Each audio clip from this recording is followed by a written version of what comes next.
ملكوت كل شيء وإليه ترجعون يا من يرى ما في الضمير ويسمع أنت المحب لكل ما يتوقع يا من يرجى في الشدائد كلها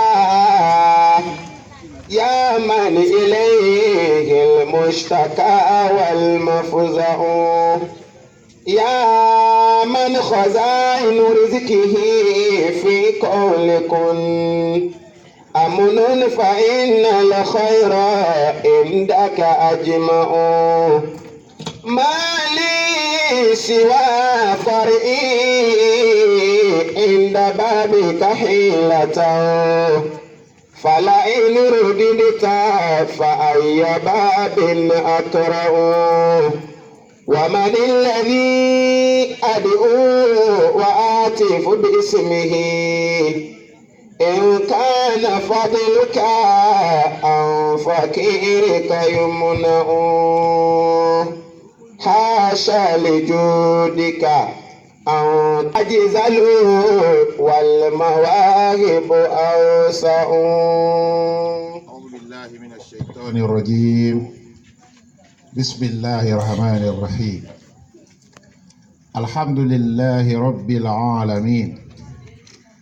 اللهم صل على سيدنا محمد صلى الله عليه وسلم وآله وصحابته أجمعين. آمين. إنما الأعمال بالنيات وإنما لكل امرئ ما نوى. السلام عليكم ورحمة الله تعالى وبركاته. وعليكم السلام ورحمة الله وبركاته. نعم. يا من يرى ما في الضمير ويسمع أنت المعد لكل ما يتوقع يا من يرجى في الشدائد كلها يا من إليه المشتكى والمفزع. adúpẹ́ lọ́dọ̀ Ọlọ́run. alhamdulillahi. ọba tó fún wa ní àǹfààní láti tún ríra lénìí bí mashi'atihi la min makasibil insan. ó ṣe eléyìí fún wa nínú mọ́fẹ́ rẹ̀ yìí ṣe nǹkan kan la tò lọ́lọ́run wá rí sọ pé bẹ́ẹ̀ ti tó fún mi yìí nǹkan tó yẹ ni pé kí n ṣe yín kù. èyí ṣe nǹkan kan la fún Ọlọ́run kíní yìí wá dùn mọ́ Ọlọ́run títí ó wá rí pé ha ìhun tẹ́ fún mi yìí bó ṣe dùn tó yìí ó yẹ kí n ṣe yín kù. àwọn nǹkan méjì kan ń bẹ tó bá jẹ́ náà ni Ọlọ́run fẹ́ wò fi ṣèdájọ́ lórí ọ̀rọ̀ ayé yìí bá ti ń bá bọ̀ yìí yóò ti pa gbogbo arẹ́ kò ń bẹ̀. Allahu Akbar. torí méjèèjì àní àwọn nǹkan méjì ni àní lọ́dọ̀. àkọ́kọ́ ni ẹ̀sìn àti ìwà.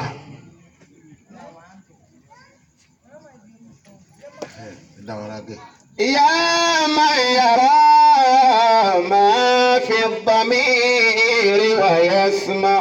wọ́n jẹ́ ẹ̀sìn lọ́lọ́run ní ọ̀dà ẹ̀sìn náà bí mo ti bẹ̀ yín ẹ̀ ṣe é sójú ẹ̀ yóò ti palẹ̀ mọ́. ìwà náà gan-an tó wá pẹ̀lú ẹ̀ tí méjèèjì jọ ń bára wọn rìn kò sí. ẹnìkan ò lè ní ẹ̀sìn kó máa níwà kọ́lọ́hún gbà lọ́dọ̀ rẹ̀ ọ̀wá ní ìwà kó má lẹ́sìn kọ́lọ́hún gbà lọ́dọ̀ rẹ̀ méjèèjì jọ ń wọ́ra wọn lẹ́yìn ni. béèyàn bá lẹ́sìn ó láti níwà béèyàn bá wá níwà ó yẹ kó lẹ́sìn. ìwà mọ́ níwọ̀n lẹ́sìn Ọlọ́run ò ní gbà ẹ̀sìn mọ́ níwọ̀n níwà Ọlọ́run ò ní gbà méjèèjì tó ń tọra wọn lẹ́yìn ni. lọ́rọ̀ tá a sọ fún àwọn jàmáà níjẹta. Masha Allah. níwà sí sọ wípé béèyàn bá lóhun ní ìwà tó wá rò wípé ìgbà tóhun ti níwà ni òun ò rà àlìjánnà wọ̀ ó kù díẹ̀. béèyàn bá ní ẹ̀sìn náà lòun ní bóun ti á lẹ́sìn ni bóun ò níwà òun ò wà àlìjánnà ó kù díẹ̀. dáadáa ni wọ́n máa ṣe wọ́n máa tọ́jú àwọn èèyàn lọ́tún wọ́n máa tọ́jú wọn lọ́sì àwọn èèyàn wọn ò ní wára wọn tì níbi ìkẹ́ Ọlọ́run lọ́dọ̀ mi ìhun tọ́lọ́run rán wa náà nù. Ẹtí bá ti ṣe yìí ni kò nídìí kí n ṣẹ̀sìn mọ́, kò nídìí kí n kírun mọ́, Ọlọ́run ọ̀rọ̀ rẹ̀ kù pípọ̀ káàtó. Allah. Torí ńgbà tọ́lọ́run ó gbé wá ó lẹ̀ papọ̀ mọ́ra wọn ni. Ẹ kírun, bẹ́ẹ̀ bá kírun ẹ fi wá rẹ̀ kún. Ẹ rùkú, lẹ́yìn bẹ́ẹ̀ ẹ sùjádà, lẹ́yìn bẹ́ẹ̀ ẹ jọ́sìn fẹ́mi Ọlọ́run, lẹ́yìn náà ẹ wá fi ìwà rẹ̀ kún, wá fún àlùl khayra. Khayra. Ìríkà àwọn ẹ rùkú fún mi, wasjudu ẹ sùjádà, wa'budu rabbakum, lẹ́yìn bẹ́ẹ̀ ẹ sìn Ọlọ́run yín tí ò sírú ẹ̀. Ẹlẹ́ẹ̀kẹrin wá fún àlùl khayra, ẹ wá gbọdọ̀ ní ìwà rẹ̀. Allahu akbar. Ọlọ́run lẹ̀ papọ̀ ni ìwọ́sẹ̀lẹ̀ wájà kan kó tó bá jẹ́ eléyìí náà lọ́lọ́run fẹ́ wò ó àní ìwà àní ẹlẹ́ẹ̀kejì ẹ̀sìn àní àti jẹ́ nǹkan míì pọ̀ mẹ́sìn lẹ́nì. Ọlọ́run ẹlòmíì kò ní mẹ́ta ó dẹgbẹ̀rún jù bẹ́ẹ̀ lọ. Bọ́lọ́run ti wá pọ̀ lọ́dọ̀ rẹ̀ tó ní náà ẹ máa rí mọ́sálásí o. Ẹ bá ní mọ́sálásí báwẹ̀ bá dé ẹjọ́ gbà á ni kódà yóò tún lọ Mẹ́kà. Allah. Bẹ́ẹ̀ Ọlọ́run ẹ̀ sì pọ̀ nígbà tí sì ń lọ Mẹ́kà yìí gbogbo Ọlọ́run ẹ̀ ló dágbére fún kó tó lọ, gbogbo Ọlọ́run ẹ̀ ni ó dágbére fún pátá, kódà yóò tún bá débi wípé ẹ gbọ́dọ̀ jẹ́ òun ó kú sọ̀hún o. Ẹni ọba wa da ti ẹ̀rú mọ́ lọ́wọ́ wọ́n lè wá sọ fún pé nígbà náà kọ́kọ́ dáná kalẹ̀ síbẹ̀. Àwọn kan wà iná òun àbí kọ́ dáná síbẹ̀ tó wọ́n wà ní tó bá ti bára rẹ̀ kó kú Mẹ́kà òun iná kú nù, bí iná ò bá ti kú òkú Mẹ́kà nù, iná ò wá kú níyìn ó sì kú Mẹ́kà. Bi ni'mati rabbi la bima kasabati yadi. Torí bí iná ò bá ti kú màpò ò ní kú Mẹ́kà nù, àmọ́ bí iná bá ti kú níyìn ó ti kú Mẹ́kà nìyẹn o. Iná ò wá kú nílé lòun bá kú Mẹ́kà. Allah. Bi ni'mati rabbi la bima kasabati yadi. Ẹ lọ àti mú nǹkan mi pọ̀ mẹ́sìn àjẹkẹ́sìn ó straight. Wala biturafi. Nínú àwọn ọ̀rọ̀ tá a ti nàná kọjá ní àyè yìí, nínú àwọn ọ̀rọ̀ tá a ti nàná kọjá ní àyè yìí nìkan bí oṣù mélòó kan sẹ́yìn a sọ̀rọ̀ nípa orò ìdílé tí ò ní nǹkan ṣe pẹ̀lú ìsìlámù rárá. Orò ìdílé wa ni a lè mọ̀ ṣe látọdún a ti ń ṣe kí la ká ń bẹ̀. Bàbá ṣe ní ìsìn nǹkan ó ṣẹlẹ̀ ẹ gbàgbé ẹ̀ kò sí ohun tí ó ṣẹlẹ̀, ìwọ náà fẹ̀mí sí nǹkan ó ṣẹlẹ̀ ní nǹkan fi ń ṣẹlẹ̀. Allah. Bí wọ́n bá ti jẹ́ ọkàn kó mi pé bí n bá ṣe nǹkan ò lè ṣẹlẹ̀ nǹkan kan ò lè ṣẹlẹ̀. Bi ni'mati rabbi la bima kasabati yadi. Gbogbo ohun tí ikú bá wà ń bẹ Ọlọ́run ò ní taari wa síbẹ̀. Gbogbo ohun tí ikú bá wà ń bẹ tó yẹ pé bẹ́ẹ̀ yẹn bá lè débẹ̀ yóò parẹ́, gbogbo ohun tó yẹ pé bẹ́ẹ̀ yẹn bá débẹ̀ yóò kàgbákò Ọlọ́run ò ní taari wa síbẹ̀. Ẹ rí i pé gbogbo ohun tó Ọlọ́run ní a máa débẹ̀ torí àdánwò wà ń bẹ ni. Ọ̀rọ̀ tí wọ́n bá àjẹmọ́ sọ níjẹta lálẹ́ ìjẹta àbí. Masha Allah. Àwọn kan máa ń sáfẹ́ bí wọn náà wọ́n fẹ́ dénú ẹbí ń fẹ́ dénú mọ̀lẹ́bí wọn ní kí ló ní wọ́n ń pààyàn ẹ̀yìn fi kú yín síbẹ̀ ni. Ìgbà tẹ́ wá ní wọ́n ń pààyàn nínú mọ̀lẹ́bí Ọlọ́run tó wá ní àgbọ̀dọ̀ fẹ́ bí ṣire nǹkan sọ́lọ́run mọ̀ pé kú wà mẹ́ kó tó ní àlọ́bẹ̀ ni. Allah. Gbogbo tí ó bá pa ẹ̀dá lára Ọlọ́run ò ní tarí ẹ̀ síbẹ̀. Èyí tí ó fa ìpalára fẹ́ dàtọ́ Ọlọ́run ti mọ̀ wípé wàhálà ń bẹ ń bẹ ló lé wa kó ń bẹ. Ẹ wo ṣìnà Ọlọ́run ò sọ́nù Kùránì pé ẹ má ṣe ṣìnà. Allah. Bẹ́ẹ̀ bá ka Kùránì tó fi kanlẹ̀ àyà kan ò sọ ń bẹ̀ sọ pé ẹ gbọ́dọ̀ ṣe ṣìnà. Nǹkan tó Ọlọ́run sọ ni pé ẹ má súnmọ́ ṣìnà, bẹ́ẹ̀ bá súnmọ́ kò ní jẹ́ ṣíṣe. Bẹ́ẹ̀ni. Àbí? Bẹ́ẹ̀ni. Ẹ má ṣe é kọ́ ẹ má súnmọ́ bẹ́ẹ̀ bá ti súnmọ́ ẹ lè ṣe é àṣẹ má súnmọ́ ṣàgbà. Má ṣe. Wala biturafi innani mutashakirun. Irú ta la bá nàná lóru èní nísìn gbogbo kálukú ti mọ̀, tá a bá sọ gbà nísìn ẹ ti mọ̀ ẹ̀kan lè mọ̀ pé òun ni, tá a bá sọ nísìn kálukú mọ̀ sọ pé àṣẹ òun tẹ̀ni kọ́dà ẹlòmíì ti fẹ̀mí sí pé òun ni àmọ́ tá a bá sọ ní òní mo ti sọ bẹ́ẹ̀ pé òun náà ni ó jẹ́. ولا بالتراث إنني متشاكر. má débẹ̀ ṣàgbà kéèyàn ó ṣe kí ni. má ṣe. ẹ rí i pé ọlọ́run mọ̀ pé wàhálà ń bẹ ń bì sí náà òun ló ṣe ní amọ̀sùnmọ́ ẹbẹ̀ kọ́ ni. bẹ́ẹ̀ni. wàhálà ń bẹ ń bí ọtí lọ́lọ́run ní amọ̀sùnmọ́ bẹ́ẹ̀ yẹn bá lè mú làákà yóò padà lágbárí ẹ̀. bẹ́ẹ̀ni. gbogbo tó lè fa wàhálà fọ́ọ̀mù èèyàn ọlọ́run ò tarí ẹ̀ síbẹ̀ ọlọ́run tó á ní ẹ̀sùn ẹbí pọ̀ ẹ̀rìn mẹ́bí ẹ má jókòó ẹbí ọjà ó ṣe lè wá máa ń pé ikú àmì yóò tó wá ní ká lọ sọ ẹbí pọ̀. Allah. وما بي حول ولا لي قوة سوى أنني نحو الدعاء أكرر. نعم. سوى أنني نحو الدعاء أكرر. ọlọ́run yìí sábà tarí wá síbi ohun tí ó fa wàhálà gbogbo ohun tí ó fa fìtínà ọlọ́run ò ní ràn wá bẹ̀ o àmọ́ ìtọ́ máa pọ̀ oríire ń bẹ̀ ń bẹ̀ fún wa níbẹ̀ ni ó ní a lọ. Insha Allah. ولا بتراثي إنني متشاكر ولا بتراثي إنني متشاكر وما بي حول ولا لي قوة سوى أنني نحو الدعاء أكرر. ẹsẹ̀ gàgàrà fún ọlọ́run tó bá jẹ́ tẹ̀sìn ààrẹ sì sìn bẹ́ẹ̀ni. torí a ti mú nǹkan mi papọ̀ mọ́ gbogbo táyà sì á mú pọ̀ mọ́ yìí ọlọ́run ò fọ̀rọ̀ bẹ̀.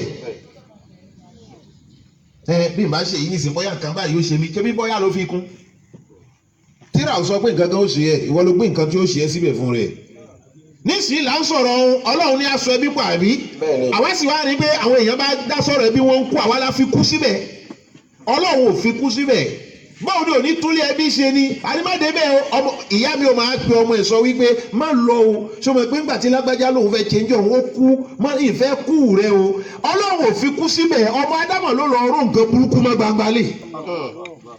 بنعمة ربي.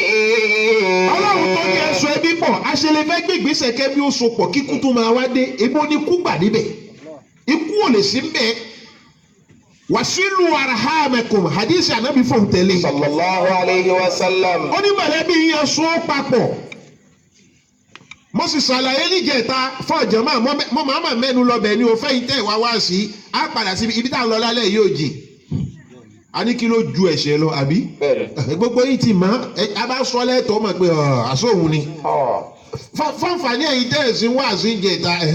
بنعمة ربي لا بما كسبت يدي. ọlọ́run ò fi kú síbẹ̀ bàbá tí arẹ́ nìkan tó lóun ó ṣe lé ẹbí ẹgbàá pé ó kú bó ti dáwọ́ lé báyìí ló bá kú bó ṣe dáwọ́ lé báyìí ló ó wá di pé kálukú wá ń sá gbogbo ẹni tó lóun kẹ́ níta wọn wá fẹ́ wálé mọ́ bẹ́ẹ̀ lómi ń bọ̀ wálé kò lè gbé mọ́tò wálé torí ẹni ó gbé mọ́tò wálé ń jó o ní ásídẹ̀ẹ̀tì ló pàdé ẹ̀ lọ́nà ńgbà tí ń padà. Allahu akbar. kọ́dà ẹlòmíì fẹ́ lọ kọ́lé pamọ́ síbi tó jìnnà ìyá kálukú máa wá pé má wálé o bàbá kálukú máa pè má wálé o ìjọba mo fẹ́ wò yín ni mami má wàá wò mí. torọ́ mà wípé bó bá lè wálé kò lè padà lálàáfíà mọ́. sọlọ́run náà ló ṣe yẹn sínú ẹbí ni bàtọ́ ọlọ́run máa ń pè ikú wa mẹ́ kí ló ní aṣọ ẹbí pọ̀ sí. wàmà bí àhàlọ́ wàlá lè akọ àtọ́.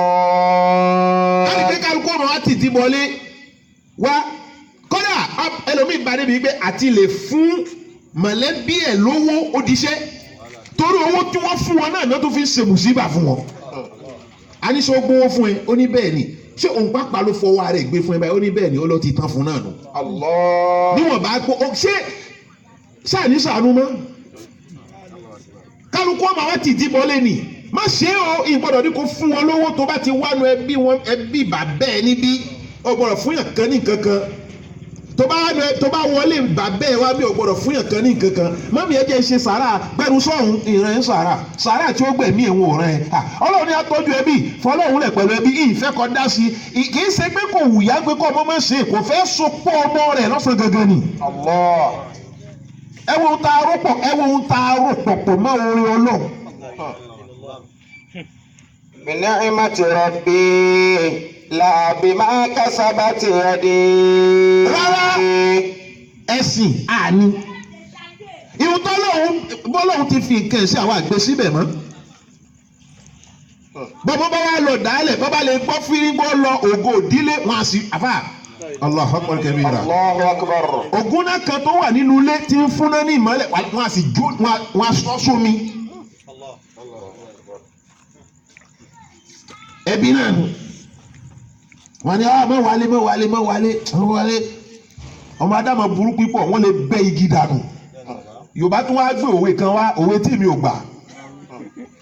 ò gbà torí òwe ni lóòótọ́ àmọ́ ó rùn díẹ̀ létí ẹ wá ìmọ̀ ihun tó ti ṣẹlẹ̀ wọ́n ní ẹ gbàgbé ẹ̀ tẹ́ni bẹ́gi lójú igi ó rúwé kígi ó tó rúwé ẹ wá ìmọ̀ èèyàn tó rùn ó ti bà tiẹ̀ jẹ́ àwọn àkọ́pẹ́ igi ò ní rúwé àmọ́ kígi ó tó rúwé ẹ wá ìmọ̀ èèyàn títí ẹ ó ti bàjẹ́ àyèmáyé àwọn tí ń sinmi sábẹ́ ìjì igi nì nígbà tí wọ́n bá ti bẹ́ igi nì ẹ wo tó rùn ó fààyè wọn dára rà kígi ó tó rúwé ẹlòmíì ó ti kú dànù.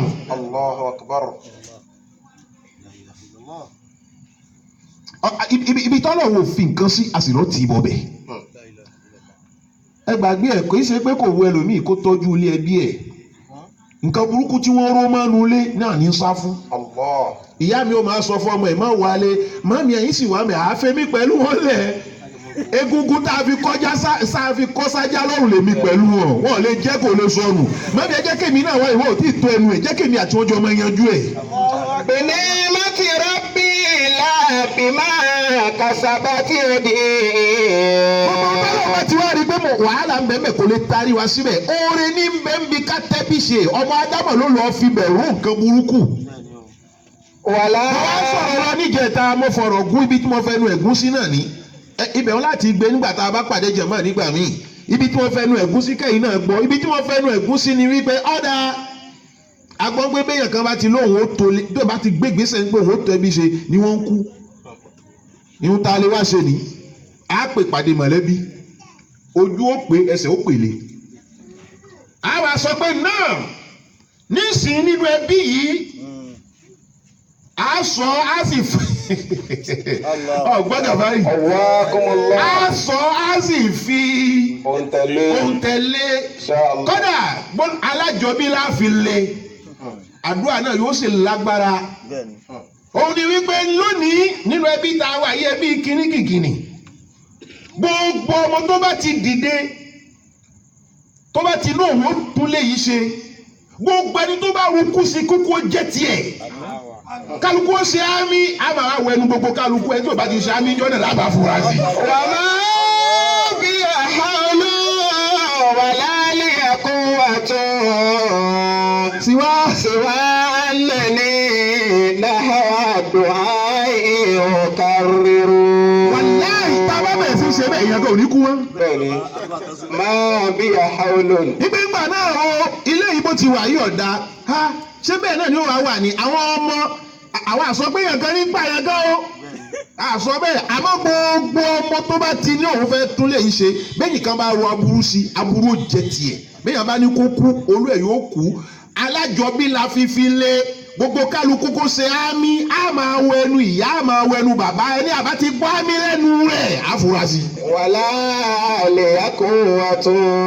ẹ dákun ìjẹ́ mọ̀ ǹjẹ́ tó bá ṣe bẹ́ẹ̀ lẹ́ẹ̀mejì èèyàn kan ó tún kú mọ́ kálukú ó sàwọ̀ tó dòun gan ọ̀fẹ́ kú tẹ́lẹ̀ náà yóò lọ dà nǹkan burúkú tó wà nílẹ̀ yóò lọ dànù kódà yìí tó rómọ́ gbangbalẹ̀ gan yóò lọ bẹ́ẹ̀ ni ó gbé fún wá bàbá ihun tó gbé fún mi ihun tó tóbi jù lọ ti ṣẹlẹ̀ nínú ẹbí báwo la ṣe yọ kó mẹ́ wọ́n ní kí ló dé wọ́n ní wọ́n ti sọ̀rọ̀ ọ̀rọ̀ mọ́lẹ́ tọ̀wọ́ tún fi lọ́kàn balẹ̀ pé gbàgbé ẹ̀ ihun tó yóò ní wá àwọn ọ̀rọ̀ gbàgbé ẹ̀ kọ́lé léyìí o èpè ẹbí àjọbí náà fi sọ̀rọ̀ o ó sì le. siwa anani nahawa du'ai ukarriru. bàbá olórí láti bí مولانا الشيخ الحاج الرشاد عبد المجيد تغمده الله برحمته آمين ọlọ́jà kí a máa dùn fún wọn. آمين àwọn àgbààgbà tó ti lọ bẹ́ẹ̀ ọlọ́jà kí a máa dùn fún wọn. آمين ládùúgbò tá a wà níyìn ní gbogbo agboolé tó wà níyìn gbogbo àwọn tí wọ́n lọ bẹ̀ lójú ọ̀nà la ilaha illallah الله àwọn tó lọ ń bẹ̀ lójú ọ̀nà la ilaha illallah الله wọ́n á sọ pé gbogbo àwọn òkú tó kú bẹ̀ kọ́lọ́ fèéjì wọ́n á ọ̀rọ̀ burúkú nù àwọn tó lọ lórí la ilaha illallah Basiru oṣù ni ó dìde dúró nísìnyí. الله ما بي حول ó ti wá wá sí nísìnyí ó yẹ tó bí ọdún méjì ó tún wá délé ní oṣù. ولا لي قوة nígbà tẹ́ ẹ mọ̀ pé wáàsí wà lẹ́nu ẹ ti wọ́ gbòòrò lọ ẹ wàá fà bọ́ọ̀rùn sí i ó dìde dúró nísìnyí. سوى أنني نحو الدعاء أقرر Abdulgafar قواكم àwọn tó tán sórí la ilaha illallah ládùúgbò tá a wà ní ìlà sàdúrà fún o إن شاء الله àwọn tí ò tán sí la ilaha illallah àwọn ọmọ ibi tán tán sí èyí ò kàn wá kọ́nà bá kẹ́ gbogbo àwọn tó tán sórí la ilaha illallah o. آمين ọba ìmọ̀mọ́ àgbà tèmi ọlọ́mọsàbà tọ́jú wọn آمين àwọn ìmọ̀mọ́ àníjẹ́ àsín ọlọ́mọsàbà tọ́jú wọn آمين iná àtẹ ìnájẹ̀ wọn. بسم الله الرحمن الرحيم إنا أعطيناك الكوثر فصل لربك وانحر إن شانئك هو الأبتر. kí lè wá yanjú lóru èní àdéhùn náà la fẹ́ múṣẹ yìí a sọ pé kí ni ihun tó ju ẹ̀ṣẹ̀ lọ ẹ ti mọ̀ àwa mọ̀ nànà ẹ mo sì ti rò bẹ́ẹ̀ o ó rò ó ní ọ̀sọ́ ìbádàkọ ti sọ lóṣù tó kọjá ká ti tilẹ̀kùn mọ́ kí ló ju ẹ̀ṣẹ̀ lọ àìnítìjú. الله أكبر لا إله إلا الله. àìnítìjú òun ló ju ẹ̀ṣẹ̀ lọ kẹ́dà ọmọ nítìjú الله أكبر. bí o bá ti nítìjú kò sí ohun tí ò lè dánwò. náà إذا رزق الفتى وجها وقاحا تقلب في الأمور كما يشاء ولا ìdáàrú sí kọ́lìfàtà wájú àwọn àkọ́ọ̀hà bẹ́ẹ̀ yẹn bá ti jẹ́ àṣà èèyàn tí ò nítìjú pálapàla ni ó mọ̀ dánwò àlìhàyẹ́rù ìtìjú òun ni kéèyàn ó pa ẹ̀mí rẹ̀ mọ́ kó ká ẹ̀mí rẹ̀ kó fún ẹ̀mí rẹ̀ ní ìjánu àbí ما شاء الله. kó o níbi ohun tó lè fa èébú fún nínú ìgbésí ayé. àfáà Ibn Hajar ó dá sọ̀rọ̀ ìtìjú yìí رحمه الله. ọlọ́run tá a pè ní ìtìjú ìwà kan ní tó dáa tó yẹ ká bá lọ́dọ̀ ọmọlúwàbí èèyàn ni ó máa di lọ́wọ́ kọ́ láti lọ bí ohun tí ò dáa. ìnítìjú náà ni ó jẹ́ kọ́ ọmọ èèyàn máa lè kún ya ọmọ lákejì rẹ̀ kéré. ìtìjú tó bá ní ìní òun ni ó jẹ́ kó lè fi kálukú sípò rẹ̀ kó lè fún kálukú lọ́wọ́ rẹ̀. ìtìjú tó bá ní ìní òun ni ó máa wá kọ́ sọ pé máa rìn gbàbẹ̀ ọmọlúwàbí ìrìn tó ń rìn yìí. àṣepọ̀ tí ń ṣe ohun tí ò dáa wọn nítìjú ni. bẹ́ẹ̀yàn bá ti wá nítìjú kò ní lò di ẹ̀ṣẹ̀ ìtìjú náà yóò ká kó lójú ẹ̀ yóò fi lọ bẹ̀ hùn bẹ́ẹ̀yàn bá nítìjú kò ní lọ bẹ̀ àìnítìjú ní ju tó dánwò ní lọ wọ́n jọ para wọ́n jọ pọ́wọ́ léra wọn ni. إذا رزق الفتى وجها وقاحا. Abu Hatim ó ní innal mar'a idha ishtadda haya'uhu ó ní ọmọ ènìyàn nígbà tí ìtìjú rẹ̀ bá tó nǹkan tí ìtìjú náà ó di nǹkan pàtàkì lọ́dọ̀ rẹ̀ ó ní yóò dẹni ìṣọ́ lọ́dọ̀ Ọlọ́run gbogbo ohun tó bá jẹ́ ìwà tí ọ̀dà tó wà lọ́dọ̀ tiẹ̀ ni ìtìjú ni yóò pa á mọ́ dáadáa rẹ̀ ni yóò máa gbé jáde. ọ̀kan nínú àwọn ọ̀jọ̀gbọ́n ó jẹ́ ká mọ̀ wípé ọ̀rọ̀ èèyàn ní fọ́mọlúàbí èèyàn kó ní tìjú nínú ayé. Allah. nítorí pé kí ni ìjẹ́ ọmọlúàbí ìjọ́mọ ènìyàn yóò máa lo ìgbésí ayé ẹ̀ pẹ̀lú ìtìjú tó bá ní. wala imana liman la haya lahu gbogbo tí ò bá ti wá ní tìjú kò ní mọ́ ni. Allahu akbar. ẹlòmíà sọ pé ìtìjú kí ni àwọn onítìjú tó ń wo sínú tó ń wò lè sọ eléri bú èèyàn ni kọ́dà èèyàn bú ni ó ṣe ní nítìjú. Allahu akbar. Taqallaba fil umuri kama yasha.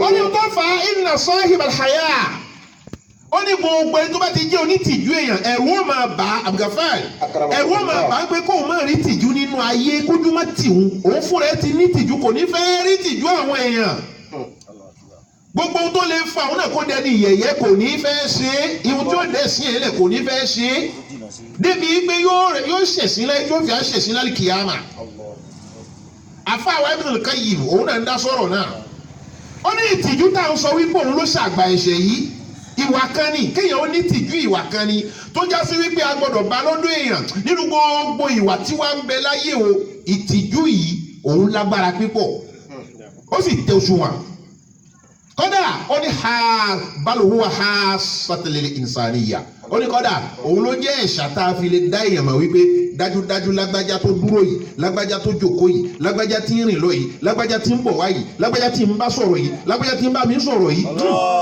èèyàn ni ìtìjú ló lè jẹ́ ká pè èèyàn léèyàn faman la haya fihi falaysa ma'ahu al-insaniyya illa al-lahmu wad-dam ó ní gbogbo ẹni tá a bá wá wò báyìí tá a bá ti bá tìjú lọ́dọ̀ rẹ̀ kò sí èèyàn lára rẹ̀ ìdúró rẹ̀ kàn wà búrọ́ gidi ni wọ́n bá ẹran tó wà lára ẹ̀ náà láwọn ẹ̀jẹ̀ tí sì ń sàn lọ rẹ̀ lánàá àti kò jẹ́ kì í sí èèyàn. إذا رزق الفتى وجها وقاها إذا صار الحياء عادة ó ní nígbà tí ìtìjú ó bá ti di ìṣesí fọ́ọ̀mù ènìyàn tó wá rọra rẹ̀ pọ̀ mọ́ ìtìjú yẹkùn sábàbà mìjálìbì hàrìlè ìtìjú ní gan fún rẹ̀ yóò jẹ́ kí n ti ń jẹ́ oore kó máa wọnú gbèsè ayé ẹ̀ òun fún rẹ̀ ó tún ajé lórí rẹ̀ yẹn. asùnmáyín ìkànnì àlùfáà ló sọ̀rọ̀ ó ní gbogbo ẹni tó bá já sí pé ìtìjú ló mú ló sọ dẹ̀wù ló sọ ọ́ di ṣòkòtò ló sọ ọ́ di fìlà ló gbélé lérí bó sì jẹ́ lóbìnrin náà nígbà òmùra tán wá mú ìtìjú ó fi ṣe bòrí ẹ̀ ó dàbora ó ní kò sẹ́ni tí ó rí láì fi ẹ̀. bó bá jẹ́ onítìjú èèyàn wọ́n á ní wàláhì lágbájá ọlọ́run onítìjú èèyàn ni gbogbo ìgbà tó bá ti ń lọ táwọn èèyàn bá ti lè lanu sọ fún ẹgbẹ́ mọ́dọ̀ ọmọ ẹ lóhùn aṣa ọmọ ní owó iṣẹ́ èèyàn máa ó ti dòkú. إذا رزق الفتى وجها وقاها. sẹ́yìn náà Umaru wa sọ wípé nígbà tá a bá wọ ọmọ èèyàn ó ní máa ń kọ́ ilà ẹ̀yẹ òhun kọ́ ilà wa ó ní gbogbo ẹni tí ìtìjú ò bá sínú ọ̀rọ̀ ìtìjú ọ̀hún ò tó nǹkan tíntínní ni àṣàjẹ́ rẹ̀ ò ní tó nǹkan. bẹ́ẹ̀ ọba sì wá jẹ́ aláṣàjẹ́ máa ta kálíbòhù ọkàn rẹ̀ ti kú wà máa ta kálíbòhù dáhàlà náà. gbogbo ẹni tọkàn rẹ̀ bá ti kú kó má ṣe wàhálà mọ́ kó wà láyé níyì kó máa wo ìjọ́n tó fi jókòó jẹ́ àná màmá jẹ́ lókun báyìí. إذا رزق الفتى وجها وقاها. ìtìjú. تقلب في الأمور كما يشاء. الرسول صلى الله عليه وسلم. kí ló dé yorùbá ànábì ó kà lára. ànábì ní inna mimma adraka an-nas min kalami an-nubuwwati al-ula idha lam tastahi fasna ma shi'ta. sallallahu alayhi wa sallam. ànábì ní nínú ọ̀rọ̀ tá a bá lẹ̀ àwọn ànábì ọlọ́run gbogbo tó ti lọ nínú ọ̀rọ̀ wọn tá a bá lẹ̀ òun ni wípé bó o bá ti ní tìjú máa dánwò tó wù ẹ́ o. inna al-haya Abdulgafar wọ́n ní sọ́ọ́rí ohun tá à ń pè ní ìtìjú yìí àṣẹ rẹ̀ láti ọ̀dọ̀ ọlọ́run sábìtàn ó múlẹ̀ ní ìmúlò rẹ̀ ó sì dọ̀rọ̀ yàn láti gbà tó ọlọ́run ti bẹ̀rẹ̀ iṣẹ́ lórí àwọn ànábì ọlọ́run tó ti bẹ̀rẹ̀. kò wá sí nínú ànábì ọlọ́run tó kọjá tọ́lọ́run ò sọ̀rọ̀ fún sọ pé sọ fún àwọn èèyàn rẹ̀ kán máa ní tìjú lórí bẹ́ẹ̀ náà ló sì gbé ọ dìde àwọn òfin wọn tí wọ́n fi darí ìjọ wọn nígbà náà ìkan míì nínú ọlọ́run ti pa àwọn òmíì rẹ̀ bẹ́ẹ̀ kọ́ ni bọ́lọ́run ti pa àwọn òfin kan rẹ̀ tó ní òfin ti túláàsì ẹ gbọ́dọ̀ ní tìjú ọlọ́run pààyè rẹ̀ o ó wúlò bíbọ̀ ọlọ́run pa àwọn òfin kan rẹ̀ òfin Musa anabi Musa alayhi salatu wa salam òfin Mose ṣé bàbá àbí. qawwakumullah. bẹ́ẹ̀ bá lọ fún sáré nísìn yóò mú omi dání abẹ́ẹ̀kọ́ ni bẹ́ẹ̀ni bó sì fún sáré bí ó bá padà kan bí kan lára rẹ̀ yóò fún omi fi ṣe kí ni yóò fi sìn ẹgbọ́ òfin Musa lásìkò tiẹ̀ bọ́ bá lọ fún sáré bó bá lè kán sí ọ lára òkúta ló mú ó wàá fi gbó títí ó fi gbó ibi tí kinní nǹkan sí ti tó rí kó ṣẹ̀jẹ̀ Allahu akbar. ẹ̀jẹ̀ tó jáde ló fi hàn ọ́ wípé ẹ̀gbin náà ó kò lára rẹ̀ Allah. ó fi nù. ولم يكن للدواء ولا لشيء يعالجه به فيه كنا. òfin Mósè òfin tó lágbára púpọ̀ ni. Allahu akbar. bó tó má yà ni àwọn òfin nìyẹn ẹ jẹ́ fi máa bẹ́ẹ̀ àwọn ànábì tó kù náà òfin gbàtọ́ lọ wá ṣe tán tó bẹ̀rẹ̀ sí yorùbá ànábì wa. sallallahu alayhi wa sallam. nígbà tó lọ wá bẹ̀rẹ̀ sí gbé fúyẹ́ fàánà Muhammad. sallallahu alayhi wa sallam. ọwọ́ pa àwọn èyí nìrẹ́ kò mbẹ̀ àwọn tó lè yí wọn ti kọjá lórí tiwọn. torí ẹgbẹ́ pé kò sọ pé inna hadha la fi suhufil ula nínú suhufil ula làwọn nǹkan wọn ni àti àjùmọ̀jú. nígbà tó lọ wá nu àwọn nǹkan kò ká tijú yìí kéèyàn ó ní tìjú láyé ọlọ́wọ́ ònà èyí ni kò mbẹ̀. ìgbésí ayé ò lè yàn wà lò tí ò ní ní tìjú. لم يكن للدواء ولا لشيء. الحياء خلق من الأخلاق الإسلامية العظيمة المعدودة. ó ní nígbà náà kọ́ ìtìjú ó jẹ́ ìwà kan nínú ìwà tá a gbọ́dọ̀ bá lọ́dọ̀ ẹni tó ń pera rẹ̀ ní mùsùlùmí ọlọ́run sì pàtàkì ẹ̀ pípọ̀ nsọ́nùsọ́àtù kìíní nsọ́nùsọ́àtù kọ́sọ̀sì kájú ìtìjú bí wọ́n ṣe rìn níjọ́ náà àwọn ọmọ ànábì Ṣuaib alayhi salatu wa salam. ànábì ọlọ́run tí ò bímọ ọkùnrin ànábì Ṣuaib alayhi salatu wa salam. ànábì ọlọ́run míì tún wà tí ò tún bímọ obìnrin ànábì ọlọ́run tí ò bímọ ọkùnrin Ṣuaib ni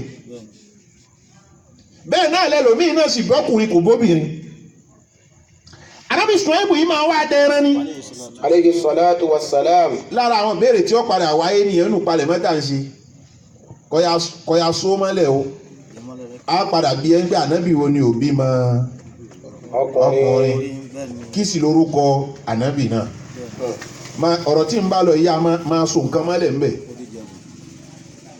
ọmọ obìnrin lọ́mọ rẹ̀ ànábì Ṣuaibu yìí ìmọ̀ adẹ́rẹ́rin gbogbo bí n ti tó ìwọ náà tó ń jọ tí n bá bí ẹ o bọ́ọ̀ bá lè rí tó bẹ́ẹ̀ àdòrí ti tẹ́nìkan lóhùn gbé bọ̀ ó fẹ́ẹ̀lì rẹ̀ nù. Allah. àti lọ́gùn ẹ wọ́n ti wà nù palẹ̀ mọ́ wọ́n ní pẹ̀lú ògo Ọlọ́run wọ́n ní bó tilẹ̀ wù kó rí àwọn máa kó pọ̀táàbù wá àwọn sì máa kó aṣọ gíní bàzẹ́ náà ń pè bẹ́ẹ̀ wọ́n ti jí sọ fún ẹnu yá máa tọ́jú ẹ̀bí ti ń wí lára ìbéèrè tí ó wáyé nù. A'udhu billahi minash shaytanir rajim. Ànábì Ṣuaibu ló bímọ obìnrin. Bismillahir rahmanir Èsì máa dẹran. Na'am. Nígbà tí àgbà wá kàn án, kò sí ohun tó burú bíi pé iṣẹ́ tí bàbá mi ń ṣeré, iṣẹ́ tó jọjú ni kọ́mọ ó tẹ́wọ́ gbà á. Bí ìbá ti ń ṣiṣẹ́ tí ò jáde ọ̀sán. Bẹ́ẹ̀ náà sì ni iṣẹ́ mi ò jáde ọ̀sán o, bàbá tún fi ilé ọmọ rẹ̀ lọ́wọ́. Orí ibú tó ṣe kù, oníkọ́mọ ó gbé ńlẹ̀. Allahu akbar. Tóun nìkan sì dán orí ibú ẹ̀ ṣe tí ó máa lọ jẹ́jẹ́ àfà ó tún fọ ọmọ sí oníwà níhìn òòṣà tá a bá ń sìn òòṣà tá a bá ń bọ ọ̀gbá mídù òòṣà tá a bá ń bọ tá a bá jẹ́ kọ́ ọmọ ó mọ̀ sí máa parun ni èyí tá a ń bọ̀ rèé tó sáré lọ́wọ́ ń bọ̀. nǹkan téèyàn bá ń ṣe tí àbí nǹkan bá ń ṣe tá a bá jẹ́ kọ́ ọmọ ó mọ̀ sí ẹ̀mí rẹ̀ ò ní gùn yọ parun nǹkan burúkú tóun bá bọ̀ òun lọ́ba tún fọmọ lé lọmọ náà tún gbà á ṣe ti rí súnà tó gbé kalẹ̀ bọ́mọrin náà bá dàgbà débi kan tóun náà bá tún lọ yóò tún amọ́ ọmọ tiẹ̀ wá níhìn òòṣà tá a bá ń sin tá a bá fi ọmọ yìí máa parun ni òun rèé lòun náà tún gbà á tóun náà bá tún lọ fáá bí kìí àwọn bá ń pè òun náà yóò tún pè ọmọ tiẹ̀ wá níhìn òòṣà tá a bá àbí bàbá àwọn àgbà ó ti fi lọ́lẹ̀ ó ti gbígi orí ibú kó máa ràn lọ́mọ ẹbí wọn ni. Fàjà tí ò ihdahuma. àwọn ọmọ Ànábì Ṣuaib. Alayhi salatu wa salam. nígbà tí Ànábì Ṣuaib wá dàgbà kí là ń tírìtì lálẹ́ yìí. n tó ju ẹsẹ̀ lọ. tí ń ṣe kí ni. ìtìjú. là ń tírìtì báyìí. nígbà tí Ànábì Ṣuaib ò lè jáde mú àwọn ẹran lọ sóko mọ́. Alayhi salatu. àwọn ọmọ rẹ̀ obìnrin méjì àwọn náà gbaṣẹ́ ni. ni wọ́n máa ń kó àwọn ẹran náà lọ sóko wọ́n máa lọ fún wọn lómi. nígbà tí wọ́n wá lọ lílọ tí wọ́n lọ níjọ́ yìí níbi táwọn ẹran ti máa ń mu mi wọ́n ní kànga kan níbi tí wọ́n ti máa ń mu mi kànga náà wọ́n máa ń bò ó mọ́lẹ̀ ni nígbà wọn bá sì ṣebùṣe bàbá débẹ̀ wọ́n ó sì wọ́n bá sì ti ṣí kálukú kànga yìí agbára 40 ọkùnrin ni máa ń ṣí. àwọn ọmọ obìnrin yìí ló wá débẹ̀ ṣáájú ó kó ẹni tí ó ṣí kànga náà bá dúró lẹ́gbẹ̀ẹ́ kan ẹgbẹ́ kan náà tí wọ́n dúró nígbà náà lànà bí Musa wá kọjá. alayhi salatu wa salam. ma hatbukuma kí lẹ́yìn ṣe ń bẹ̀. qalata la nasqi hatta yusdira ar-ri'a'u. bẹ́ẹ̀ni. wa abuna shaykhun. ẹ sì gbọ́dọ̀ tó fi jọ náà. Ànábì Musa wá bá àwọn ọmọ obìnrin méjèèjì ń bí wọ́n dúró sí ó ní ẹ̀yin méjèèjì yìí kí lẹ́yìn ṣe ń bí ó ní kò sí nǹkan kan tá à ń ṣe. lánàá sókè. àti lè fún àwọn ẹran wa lómi mu àfi ìgbà tí wọ́n bá ṣí kànga tó wà lọ́hùn ni. bàbá wa nísìnyí máa ń kẹ́ran wa bàbá wa ti dàgbà làwa gbaṣẹ́ bàbá wa là ń ṣe yìí. fasaqala huma. ó ní iṣẹ́ bàbá tòun lójú tì wo lè ṣe iṣẹ́ tí bàbá rẹ̀ ṣe tó fi bí ọ wọ́n á ní iṣẹ́ ò ní iṣẹ́ fọ́gá.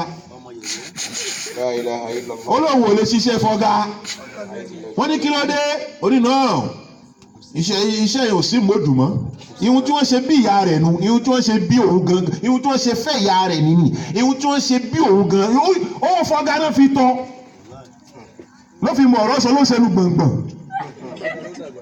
fasaqala huma. báwo ni ọ ní dádì ẹ̀ lè bínú ni o iṣẹ́ gẹ́rígẹ́rí èmi ò lè ṣe o owó lè ṣiṣẹ́ gẹ́rí wọ́n ní kí ló dé òní náà iṣẹ́ yìí ṣiṣẹ́ kẹ̀ kò lè mú owó wọlé ọ̀dẹ̀ náà náà ṣe fẹ́ yẹ ẹ̀ náà ṣe bí wọn náà. fasaqala huma. iṣẹ́ ni iṣẹ́ ń jẹ́ tá a bá ti lè dúró tì àlùbáríkà ó sọ̀kalẹ̀. Allah. ó ṣe ìran kan pé ìwọ náà gbọ́dọ̀ ta mọ́tò ọlọ́run ò forúkọ rẹ sáàrin àwọn tí ó ta mọ́tò bó bá fowó jìbìtì fi lọ́ọ́ rajà ó ṣàgbákò gbèsè ní òlé ẹ̀lọ́ àlìkìyàmọ̀ tọ́lọ́run ò forúkọ ẹ sáàrin àwọn tí ó ta ibi tọ́lọ́run forúkọ ẹ sí ni pé kó o lọ ṣiṣẹ́ fọ́gá òun ló sì kọ́ ló ṣe yìí níbi tọ́lọ́run fi tiẹ̀ sí ni pé kó o lọ máa gẹ̀rí iṣẹ́ gẹ̀rígẹ̀rí wù ní iṣẹ́ rẹ kò sí ti dàmẹ́ lómii lẹ́nìí ọlọ́run ò fẹ́ gbọ́gàfárì ọlọ́run ò fi ètò gbèsè ayé ẹlòmí bí ó ti dà fún ọlọ́run ò fi sí tọ́pà ọlọ́run ò fi sọ̀hún wọn bá ń tọ́lọ́run kan wà lẹ́nu ọ̀nà ilé rẹ bẹ́ẹ̀ nìyà ibi tèmi ọlọ́run ti dénú lọ́ba ní èmi irú tèmi láyé yìí irú mi níwájú kò ti wóróbo tẹ̀rẹ́bọ̀ gbọ̀ngbáhùn kankan ọdún mélòó ní tó ṣe é fún lọ́ba filẹ̀ ọlọ́ yáwó lọ tọ́pá gbèsè lórí ìlú àlìkìyàmọ̀. fasaqala huma thumma tawalla ila zilli. tá ń sọ fún ẹ pé oríire rẹ ń bẹ nílùú káàrin ẹlòmíì tó ṣòṣì lọ kó kúkú wálé wájú òkú ló tún fẹ́ fún lálàáfíà nínú àwọn tí ó lọ̀lú tí ó dá fún orúkọ rẹ̀ ò sínú ẹ̀ à ń bèrè lọ́wọ́ orí ká tó bẹ̀rẹ̀ rẹ̀ ni. ẹ gbọ́dọ̀ máa wá mo sọ̀rọ̀ kan lọ́dọ̀ yín jò ní ẹni tí ó dá oríire ṣe kò pọ̀ ẹni gàfẹ́ yóò wá mẹ́ ẹni tí ó dá oríire ṣe fún rẹ báyìí ó wà o àmọ́ kò pọ̀ ẹni tí ó lẹ̀ mọ́yàn tí ó ṣoríire ló pọ̀. ẹ gbọ́.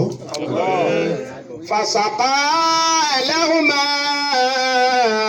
wọ́n yóò dá oríire ṣe fún rẹ báyìí pé òun náà yóò kàtẹ́ déédéé dìde yóò di nǹkan nù gbèsè ayé ó wà àmọ́ kò pọ̀ èyí tó pọ̀ jù ní ẹni tí ó lẹ̀ mọ́yàn tí ó tara ẹni tó lẹ̀ mọ́ni tí ó mókè bóun ní ìgbésí ayé ẹ aníkíní kan ní ilẹ̀ máa lágbájá wàláhì tó bá sì lẹ̀ máa wúrúwúrú ó bá ra lẹ̀ ọba donílé òun ló ní mọ́tò yẹn iṣẹ́ wo ní í ṣe òun pẹ̀lú lágbájá ni yóò sórí eré lóòótọ́ àmọ́ hárfù ńlá ni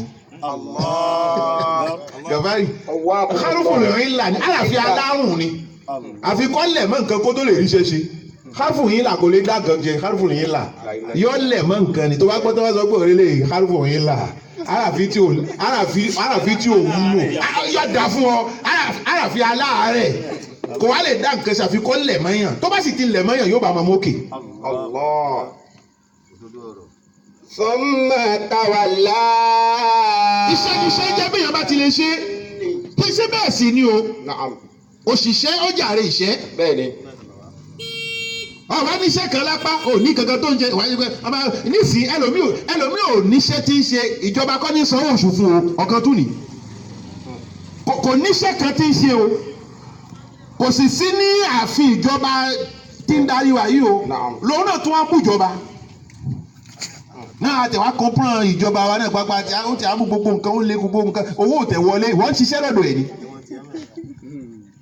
ó ṣiṣẹ́ lọ́dọ̀ tiẹ̀ kí ló kàn án pẹ̀lú pé ìjọba ṣe iṣẹ́ tiẹ̀ ní kọ́ gbámọ̀ àlùbáríkà yóò wọlé dé tẹ́bára àwọn tí wọ́n ń bú ìjọba àwọn tó wà mẹ́ tí wọ́n ń bu méjì náà ló pín sí inú kọjá sí pé ó ti ń rí ìjẹkújẹjẹ wọn wá fúnlẹ̀ mọ́ àbí kó jẹ́ pé ó wọ́nà àti wọlé kò rí léwọ̀ ìjọba ni ó dọ̀tẹ́ ẹ̀ ẹni tí bá ń rí jẹ́ ń bẹ̀ ẹ̀ lè sọ ohun tí ọ̀dà lọ́dọ̀ á ní láéláé à ń gbádùn ẹ̀ kó mọ̀ ṣe bẹ̀ lọ à ń gbádùn ẹ̀ àwọn là ń fẹ́ àwọn tí jẹ̀jẹ̀ kú jẹ̀nu ẹni tí ò wá rí jẹ́ bẹ̀ orí kí ní ṣe jàre kókó mẹ́ẹ̀ ó wọ́nà kò rọ́nà ni ìwọ ò sí ń bẹ̀ ìwọ wá ọfíṣẹ́ tiẹ̀ lẹ́ ń bí ọwọ́ bùjọba lọ́wọ́ ṣó yẹ ká gbẹ́ ẹlẹ́nu àbí òótọ́. Thumma tawalla ila dhilli. Iṣẹ́ níṣẹ́ ń jẹ́ tó bá ti jẹ́ iṣẹ́ tó jáde ọ̀sán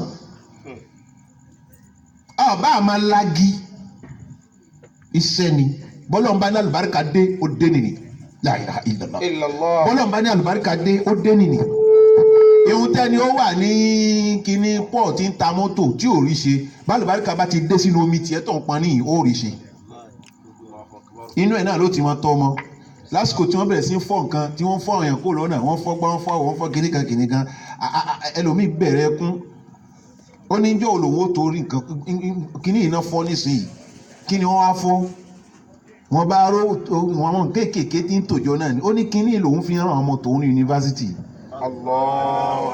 ó lọ ọmọ òun wà ní yunifásitì ibi tóun ti ń rówó tóun fi ń tọ́ ni ẹni tó wọ yunifásitì sẹ́yìn náà mọ owó tí ń wọ bẹ̀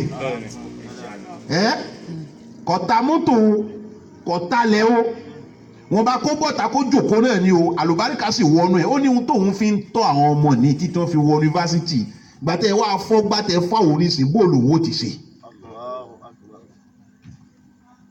kò sí ohun tó kó wàhálà bẹ́ẹ̀ lómi ìlérí tí ò fi jéèyàn láàrin ẹbí kọjá wípé ó lọ tójú bọ ohun tí ò tó irun tọ́lọ̀ nǹkan ọmọ ó filẹ̀ yẹn máa ń bè lọ́wọ́ orí ni ẹgbọ́n tó wà sọ pé orí là bá bọ là bá fò sálẹ̀ ìgbà tí ikú ń pa ni kí ni òrìṣà ń wò àwọn tó rí wọn pé bílẹ̀ bá mọ́ wọn wá gbá orí wọn mọ́ wá ní orí mi àjíkí orí mi àjíkì jẹ́ n fi mọ bẹ́ẹ̀. Fasaqā lahumā. jẹ́ n fi mọ bẹ́ẹ̀. Thumma tawallā ilā dhilli. torí kò ní yé yín nísìn ẹ ti rò pé bóyá mò ń pọ̀ fọ̀ ọ̀nà. Faqāla rabbi innī limā anzalta ilayya min khayrin faqīr. ẹ máa yàtọ̀ láàrin wọn pọ̀ fọ̀ pẹ̀lú gbọ́n sọ̀rọ̀ gbogbo àgbà tó ọwọ́ tó fi wá àwọn ẹ ti máa lọ́fọ̀ nù ẹ ajá fi kó sàwà lẹ́gbẹ̀ẹ́ kan mẹ́ kápò lọ́dọ̀ rẹ̀. lahumā thumma tawallā ilā dhilli. ẹ ṣe àwọn ọmọ yìí iṣẹ́ tí bàbá wọn ṣe ni wọ́n ra wọn lé torí pé bàbá wọn ṣe nǹkan rí. Insha Allah. kò sí ohun tó burú ń bẹ̀ ẹni tó da oríire ṣe ò pọ̀ ẹni tó lẹ̀ mọ́yàn tó sọ oríire lọ́pọ̀ jù bóò ni mo fẹ́ ṣe nǹkan báyìí àmọ́ lè bọ́ ọ ṣe níbi pé ó lè bá wọn ṣe ó sì lẹ̀ mọ́ ẹni tí ń bá ṣe nǹkan rìn ó jù lọ lọ́dún orí o àmọ́ kí lọ́kàn ó fẹ́ da fóun náà láyé ibi ọlọ́run kó oríire tiẹ̀ sínú ọ̀yá lẹ̀ máa bá yanjú ẹ̀ ìwọ náà ó sì máa jẹ́ èèyàn. Allah. lágbájá bóò ni àyè sílẹ̀ níbi iṣẹ́ yìí máa bọ̀ wá ó wá débẹ̀ wọ́n lẹ́ni tí ṣiṣẹ́ rẹ̀ wá ní ta lọ ọ̀gá náà ọ̀gá tó ní ilé iṣẹ́ wá rí pé òun ṣàgbà ẹ̀fọ́dún márùn-ún ó ní nọ́nà èmi lè ṣiṣẹ́ lábẹ́ ọmọ inú mi ọlọ́run ní máa parẹ́ lọ bẹ́ẹ̀ nìyẹn. torí pé ó débi tó fẹ́ ṣiṣẹ́ ọ̀gá tó ní ilé iṣẹ́ ó wá rí pé ó ṣàgbà ọ̀gá òun ẹni tó wá ilé iṣẹ́ là ń sọ̀rọ̀ rẹ̀ o ẹni tó fẹ́ ṣiṣẹ́ ó wá rí pé ẹni tó ní ilé iṣẹ́ òun tóun fẹ́ wá ṣiṣẹ́ òun jù ú lọ fọ́dún 6-7 ló wá ní nọ́nà ayé ò ní padà ká máa wá fi ká máa forí rìn ẹsẹ̀ láàfin rìn kẹ èmi tó máa ń ṣọmọṣẹ́ lábẹ́ tábàní kí n wọlé yìí dáadáa nísìn tí n bá ní ṣàbòsí òun pẹ̀lú àbúrò mi ẹ̀kẹta àbẹ́kẹrin náà jọ wà lérí promotion ṣáàdù lélẹ̀ ṣáàdù yẹn jẹ́ àbúrò kẹrin fún no inú wa ṣiṣẹ́ lábẹ́ ilé ìbáyìí kí ni ìyá náà ní jẹun tó bẹ́ẹ̀ ni ẹ wo lòṣì la ilaha illallah ó tún wá ń bi rẹ̀ pé ṣé ìyá náà ní jẹun tó bẹ́ẹ̀ ni bẹ́ẹ̀ ni sọ́hun ìyá jẹ́ jù bẹ́ẹ̀ lọ. fasaka lahuma thumma tawalla ila zilli. ihun tó tún kó bẹ́ẹ̀ lómi nìyẹn ìyìn lè ṣiṣẹ́ lábẹ́ ọmọ inú mi lábẹ́ ọmọ ẹni tọ́hún náà sì ní wọ ẹni wò ó pé òun ju ẹ lọ òun kéré àbí òun dọ̀gá fún ẹ yóò máa fún lọ́wọ́ rẹ̀ dédé díẹ̀ àbí. gbàtó ti mọ̀ pé eléyìí ṣàgbà ó rí pé kọ́ni ẹ̀gbọ́n àwùjọ pé kínní ẹ̀yin lẹ fẹ́ ọ̀fà kò ní ní ẹ lára nígbà tó bá ti já sí pé níbẹ̀ náà lọ́lọ́run fi àrísìkí rẹ̀ sí yóò máa tẹ̀ ọ́ pè ní kódà kò ní rán ọ níṣẹ́kíṣẹ́ a ní ẹ̀gbọ́n ẹ wá kí ló dé ẹ̀yin má ṣiṣẹ́ yẹn pẹ̀lú wọn lọ́ni òun náà sọ pé ọ̀gá ẹ má ṣe yẹn ò lè ṣe ẹjọ́ mọ́ pé àwa ṣiṣẹ́ mi no ẹ wá ṣiṣẹ́ mi ni àwọn ọmọ ẹ má iṣẹ́ yẹn ẹ má jẹ ntàn yín ẹ̀gbọ́n èyí ni ò sọ pé kówó oṣù yín má dọ́gba no ẹ fi ẹfẹ yìí nílẹ̀ yóò tún máa fún lọ́wọ́ níbẹ̀ náà yóò tún máa jẹ́ èèyàn àyẹ̀bẹ̀ ẹ̀kọ́ Masha Allah. ọba ṣàgídí oníkíni Ghana máa ti jẹ́ àti pé iṣẹ́ kọ́ lówó olòṣì tún níṣẹ́ kọ́ lówó. Thumma tawalla. ẹjọ́ rẹ̀ pé wọ́n ti lé òṣì mọ́ látàlí kìámà gbà tí ń bọ̀ ni lóòótọ́ ni iṣẹ́ kọ́ lówó àmọ́ òṣìṣẹ́ ó jàre ìṣẹ́. Allah. Thumma tawalla ila zilli. gbogbo ìtànkà pé kò dọ́gba wọ́n rí gbà yìí ní tìjú ni. Bẹ́ẹ̀ni. tó bá ní tìjú ó tilẹ̀ wù kó rí ó tẹ̀ kọ̀kọ̀ Bẹ́ẹ̀ni. tó o bá tẹ̀ kọ̀kọ̀ ayé ó bàjẹ́ Insha Allah. gbogbo bí kíbi téèyàn lè wà bó tilẹ̀ wù kó rí ó tẹ̀ kọ̀kọ̀ torí ohun tó fẹ́ gbà mbẹ̀ alábẹ́ bá dé lóhùn ó farí fún ẹ ló bá gbé rí ẹ kalẹ̀ báyìí ló yọ abẹ ẹ dákun bóun ni ó ti ṣe. Fasaka lahuma thumma tawalla. alábẹ́ ó bá yí eré ẹ̀ báyìí ẹni tí ń farí là ń sọ tó bá yí eré ẹ̀ báyìí kí yóò ṣe ọ̀yà agbérí kalẹ̀ tó bá tún yí báyìí kọ́ kí ló fà á ti fi ń ferí lẹ̀ torí ohun tó fẹ́ gbà mẹ́ o kó wá sọ fún alábẹ́ wá ní ṣe báyìí ló bá yí báyìí yọ bá nǹkan mi lórí ẹ̀ lẹ́sẹ̀kẹsẹ̀ tó bá jẹ́ bẹ̀ nínú àní káàdì bèrè ni wọ́n yọ sí lórí gbàrà. Thumma tawalla ila zilli. Faqala rabbi inni lima anzalta ilayya min khairin faqir. Inni lima anzalta ilayya min khairin faqir. ọ̀gbọ́n kàfárì kí ló dé tí jẹ̀mọ́ ògbọ́n náà ń tóbi mọ́. àwọn ọmọ méjèèjì iṣẹ́ tí wọ́n bá lọ́wọ́ bàbá wọn wọ́n ní tá a wá dé yìí àwa àti lè fún ẹran wa lómi. ó dìgbà tán bá ṣe kínní ó dìgbà tán bá ṣí kínní o bọ́n ṣí ààrẹ wọn fún lómi bàbá wa abúna shaykhun kabir. ọmọ abúna shaykhun kabir bàbá wa ti dàgbà àgbàlagbà ni kò lè jáde mọ́ la fi rawọ́ léṣe rẹ̀ là ń ṣe àdáṣe bàbá wa nù àgbà fún bàbá wa a sì dúró lórí bẹ́ẹ̀ náà. Fasaka lahuma.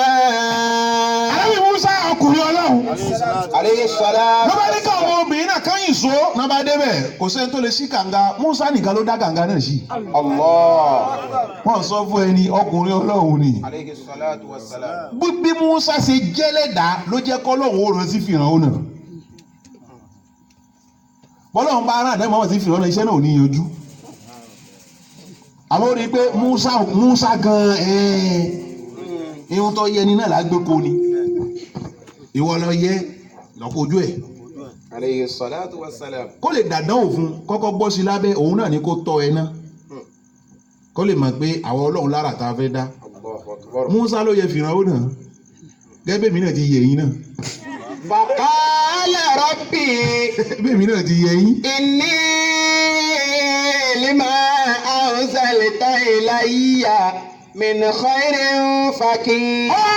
Ó wá sí kànga òun ó kọ́kọ́ fún àwọn ọmọ méjèèjì òun ẹran wọn ó kọ́kọ́ fún lómi nígbà tó ń mú mi tán ó ní ọ̀yá ẹ̀yẹn máa lọ létí yín kò sọ jù bẹ́ẹ̀ lọ o ní ìwọ tó róbìnrin tó sàánú ìtàn tó wà ń béèrè nọ́mbà rẹ̀ ó ti ṣe ọlọ́run mọ́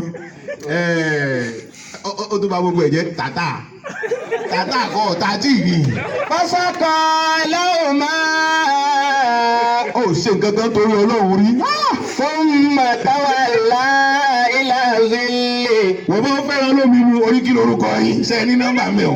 فقال رب إني tọ̀hún ní kí ló dé ṣe bẹ́ẹ̀ ti ṣiṣẹ́ ọ̀rọ̀ ká máa kíkíra náà ni àbí. لما أنزلت إلي من خير فقير. gbọ́dọ̀ ń tóbi jẹ̀mọ́ wa. gbọ́dọ̀ nígbà tó fún àwọn ẹran lómi mu tán lọ́ba ni ẹ máa lọ ń tiyín kò sí nǹkan mọ́. wọ́n wá lọ bẹ́ẹ̀ ọ̀rọ̀ kan ò ṣẹlẹ̀ láàrin wọn. ọwọ́ adélé bàbá wọn wá rí wípé wọ́n tètè dé. aago tó yẹ kí wọ́n dé kọ́ ni ó wá rí pé wọ́n tètè dé. bàbá wọn wá béèrè wípé kí ló dé tó yá yín bẹ́ẹ̀.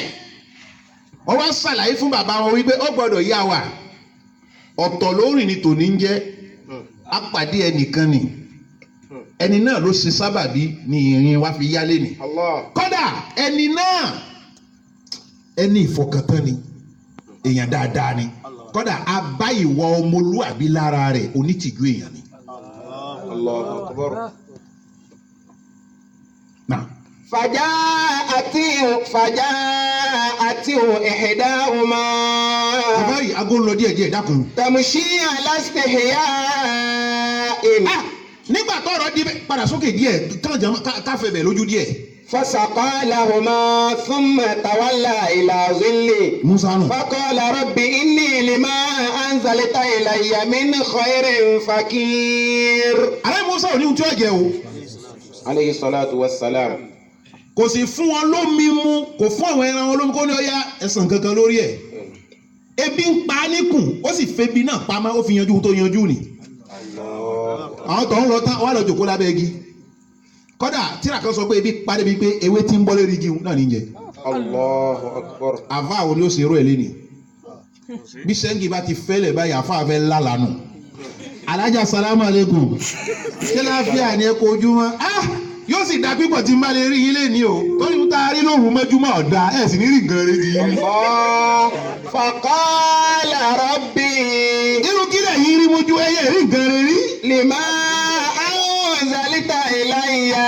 nígbà tá a ṣe ìtàn ó tún rọ lọ́wọ́ kẹ ìpè alájà ló kọ́kọ́ pè alẹ́ ò sàrà wọlé la ilaha illallah tọ̀hún ní kí ló dé bínú ti rí lòbí yàn. Allah. kí n ṣe bùṣe lórí àníyàn tí mo ń ṣe yìí kí n pè yín ni àníyàn tí ń ṣe ní lẹ́yìn àníyàn tí mo ń ṣe yìí kí n ṣe bùṣe kí n pè yín ni náà lẹ́yìn náà sì tún wá pè yìí mo nígbàgbọ́ pé aburú òní kan bí n ti ń gbọ́ yín ẹ sáà tíra yẹn já ríra ṣẹ́ńkì ti fẹ́ rìn nù ó ti rí ibìkan tó fẹ́ lù ú mọ́nù irú wọn yìí lábọ̀ ìgbàgbé ẹ̀ Allah. kò lè lábọ̀ wájú ọlọ́run. Faqala rabbi inni lima anzalta ilayya. àwọn alájà náà ló ṣe é tàn kíákíá orí ọkùnrin pé kọjá bẹ́ẹ̀ ó ti jí kó tó máa sọ̀rọ̀ gan ó ti jí àrí alfa ó ti yé nu ó ti yé yóò wá rí pé ibi tó ń lù sí yìí kò yọ. Faqala rabbi. abẹ́yìn náà gàfárì Na'am. obìnrin náà ló àbí tọ́ba aláhùn máa yá àárọ̀ bí obìnrin ó tọ́jà ọkùnrin kì í yóò ní ẹ̀ má dáa fún pẹ́pẹ́ fọ̀gọ́ ẹ̀ ní o. Faqala rabbi. yóò máa sọ fẹ́ tó àlẹ́ gbẹ̀rẹ̀ pé aminu wàláì kò sí ohun tí ó dánwò dọ́là kan tí ó gbà lẹ́nu òbí. Inni lima anzalta ilayya. tọ̀wọ́n máa sọ fún pé mọ́díwà nábì gọ́ mọ́díwà rọ̀zúlù. Ilayya min. ó kà gbọ́dọ̀ ká èmi náà lè kí ànábì ń tèmi kí ẹ̀gán máa ń ké kínní ó fẹ́ yá fún ni mọ́ lọ́tọ̀ ìtọ́ kí ni alọ́nù. náà lọ́ fà á náà obìnrin fi ń rí ṣe ju ọkùnrin lọ. Allahu akbar. wọ́n máa ń tètè dá sọ̀rọ̀ ànábì pípọ̀. Sallallahu alayhi wa sallam. ọkùnrin kí ni yóò máa wo ẹni wọ́n dáfà ẹ̀ lóhùn o dáfà bá ti ní nísìnyí àwọn àti mọ́dí òní ọ̀rọ̀ mo ti mọ̀ pé ohun tí yóò sọ rẹ̀ yìí wọ́n ti mọ̀ pé ohun tí ó sọ nù ìjọ ká sọ̀kalẹ̀ gàfárì. فقال رب إني لما أنزلت إلي من خير فقير فجاءته إحداهما تمشي على استحياء. nígbà tí wọ́n bá bàbá wọn sọ̀rọ̀ ọ̀rọ̀ tìjú là ń sọ̀rọ̀ bá ṣé ibo ti ròyìn arákùnrin náà fún bàbá wọn. bàbá wa sọ fún pé mo fẹ́ mọ olú ẹ̀. nígbà tí obìnrin náà tí ń sọ̀rọ̀ orúkọ rẹ̀ ní Sọ̀fúrà. Allah. inú béèrè orúkọ náà yóò wáyé o. Sọ̀fúrà lórúkọ obìnrin náà ń jẹ́. òun ló wá ń sọ̀rọ̀ fún bàbá wọn ìrí tóun náà rí Ànábì Musa ó ti rí pé ọmọ olúàbí èèyàn lèyí ọkùnrin gidi ni ó sì lẹ́kọ̀ọ́ ó ní tìjú. bàbá wa ní kó lọ pè wá nígbà tó wá tó fẹ́ pé ìrìn ìtìjú lórí tẹ́mùsí alastihya. ó rí ìrìn onítìjú èèyàn dọ́dọ̀ Musa. àwọn obìnrin lẹ́nìí wọ́n wá sọra wọn di gbàǹjo. La ilaha illallah. lónìí àwọn obìnrin lónìí náà jẹ́ ká máa ajíṣe bí wèrè. wèrè original ó dúró lọ́tọ̀ báyìí. àwọn ajíṣe bí wèrè. àwọn tó wọ tòkòtò tán tó ya ó ya tòkòtò lérúkún ọ̀ya nítan. àwọn ajíṣe bí wèrè lèyí hùn. bẹ́ẹ̀ wọ́n tó ni wọ́n sì ti máa wọ́n tí wọ́n tì wọ́n bọ̀ náà látàyé nìyí. ṣé ọmọlúwàbí gidi tó ní tìjú tá à ń sọ̀rọ̀ báyìí yóò yaṣọ mára rẹ̀ lára. Tamshi ala istihya. ó lè rin ìtìjú ó fi ẹ́ bá Ànábì Musa.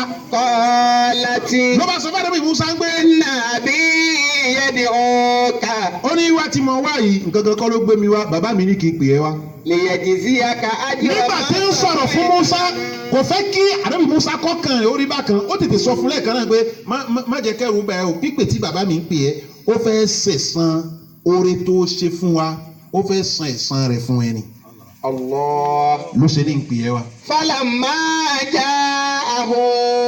ìgbà tí wọ́n wá ń lọ lọ́nà Wa qassa ìtìjú tó fira rẹ̀ hàn lọ́nà. Allah. Ànábì Musa ò mọ̀ náà lé wọn. Alayhi salatu wa ẹni tí ó bá sì mú ni rìn ń bò lòun ó wà. òun ni ó ṣáájú. ẹni tí wàá mú lọ́ngọ́. yóò wà lẹ́yìn. ìgbà tí ó wá pè é tó sọ̀rọ̀ fún Musa ò bá sọ gángan o. ọwọ́ ni ṣé lẹ́yìn ìjọba máa lọ. obìnrin náà wá bọ́ síwájú Ànábì Musa wá tẹ̀lé. nígbà tí wọ́n ń lọ kò bá sọ gángan o. tí wọ́n tàn tí ì pè é tí wọ́n ti pera rẹ̀. ó ti jẹ́ pé kan tó pè é.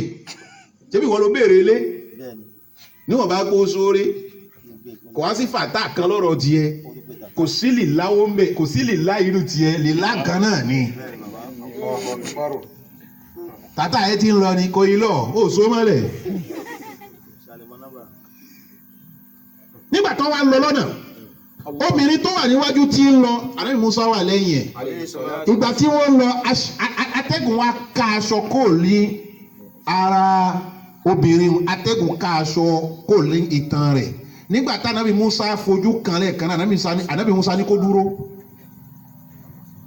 Alayhi salatu wa salam. nígbà tó dúró Ànábì Musa sọ fún pé bọ́ sẹ́yìn jẹ́ kémi wà níwájú ṣé máa pé kò mọ̀nà. Naam. ó ní wọ́n bọ́ sẹ́yìn jẹ́ kémi wà níwájú mi ì sì fẹ́ kó sọ̀rọ̀ o mi ì fẹ́ kó bá mi sọ̀rọ̀ nǹkan tó kàn ṣe tá a bá débi tá a fẹ́ yà sí tó bá jẹ́ ọwọ́ ọ̀tún la fẹ́ yà sí ìwọ mú òkúta kan lẹ̀ kó jù sọ́tún báyìí ìyẹn mà pa fẹ́ yà sọ́tún tó bá sì jẹ́ òsì náà láyà sí ìwọ mú òkúta ńlẹ̀ kó jù sọ́wọ́ òsì ìyẹn mà pé ibi tá a fẹ́ yà sí nù bá a ti fẹ́ rìn náà tá a fi délé nù kémi tí mò ń bẹ sọ̀rọ̀ lónìí lákọ̀ọ́kọ́ yìí kí kọ́kọ́ bira mi pé ṣé mo lè rìn bẹ́ẹ̀ lá abadan ẹ gbàgbé yòókù mi ò lè rìn bẹ́ẹ̀ ìrìn ò lè à ń tanra wa ni kọ́ máa sọ pé ńgbà tí bóyá gbà tí èmi ṣe wá sí ló wá rò pé èmi ni mo mọ̀ èmi náà ò mọ̀ láàrin bẹ̀ o irú ìrìn ò lè. Tamshi ala istihya. májà ń fòkúta rìn já rìn má ti rìn náà ni. Qalati nabi yad'uka. Yajziyaka ajra ma saqayta lana. bẹ́ẹ̀ ni Falamma ja'ahu. bá ti wá rìn náà nìyẹn bí wọ́n ti kí ló dé tàbí Musa rìn bẹ́ẹ̀. Alayhi salatu. torí pé àwọn ànábì Ọlọ́run máa súnmù ní àwọn ẹni tọ́lọ́run mójútó tààrà ni wọ́n tí wọ́n gbọ́dọ̀ ṣe mistake. náà ló fa ànábì Yusuf alayhi salatu wa salam. nígbà tí Zuleiha fà mọ́ àbí bẹ́ẹ̀ni. Yusuf náà gbégbèsè. Allah. ẹ gbàgbé ẹ wọn kéde bẹ fún yín ni làkàdé hamatibihi wà hamabiha nígbà tí Zuleiha wà mọ́ òun náà hà mọ́. Allah. lawla ra'a burhana rabbihi. Allahu akbar. nígbà tí Zuleiha sọ pé èmi ni Yusuf náà bẹ́ẹ̀ lè sọ fún pé mo à ń bẹ̀. Ọlọ́run wá tètè ka lọ́wọ́ kó pé kásá ìwọ gbọ́dọ̀ dánrú kínní ni wo ọ yàtọ̀ nú èèyàn. Ẹ gbàgbé ẹ o ọ wá gbé ẹ̀tù kalẹ̀ ọ wá gbé ẹ̀yẹ iná gbẹ̀gbẹ́ rẹ̀ ọ wá ní kíni orí kò sí ohun tí ó ṣẹlẹ̀ orí ẹ̀ ò pé orí ẹ̀ kò pé kíni ò lè ṣẹlẹ̀. tamshi ala istihya'i. bí wọ́n ti rìnrìn náà tí wọ́n fi wọlé nìyẹn nígbà ìrìn ìtìjú ṣẹ́tìrún tá à ń tìrìtì lálẹ́ yìí. bẹ́ẹ̀ bí Musa ò bá ní ìtìjú tó jẹ́ pé ó jingiri lára rẹ̀ ṣẹ́rí pé láti ibi tí wọ́n ti bomi láti ibi tó ti fún ẹran lómi ni nǹkan ó ti yíwọ́. bẹ́ẹ̀ni. ọ̀dà ó wá tijú pé àwọn méjì nígbà tóun nìkan wá ń kọ́ kí ló pa lẹ́nu mọ́ ẹ dákun kí ló tì í lọ bí pé tá a bá débi tá a fẹ́ yà ìwọ ni kó òkúta ni ká fi rìnrìn yìí ibi tá a rìn dé yìí tó jáfò òkúta rìn yòókù ìtìjú nù ọwọ́ adélé nígbà tó délé kó sọ ihun tó ṣẹlẹ̀ sí láti ìlú Misra ibi wọ́n ti fẹ́ pa òtòrò wọn fẹ́ pa òun náà ni ló fi rìn débẹ̀ ó wá ṣàlàyé gbogbo fún Ṣuaib Ànábì Ṣuaib wá sọ fún pé má bẹ̀rù nàjàútà minal qawmi zalimin. sọ̀rọ̀ àwọn alábòsí ti ń lé ẹbọ yóò ti bọ́ lọ́wọ́ wọn fi rẹ̀ lọ́kàn balẹ̀ níbi tá a wà níbi àṣẹ fíọ́nà òde bí àwọn tí ń dẹ̀ ẹ́ láàmú nílùú náà lọ́hùn òun náà làṣẹ wọn ma àṣẹ wọn ò débi tí mo wà yìí ìgbà tí wọ́n sọ yẹn bó ṣe ọmọbìnrin tó wá pé ọmọbìnrin yẹn fún rẹ̀ ló sọ fún bàbá wọn wípé ìwọ bá mi ọmọkùnrin yìí tó wá yìí mọ́jọ́ lọ lásán o. ista'jirhu.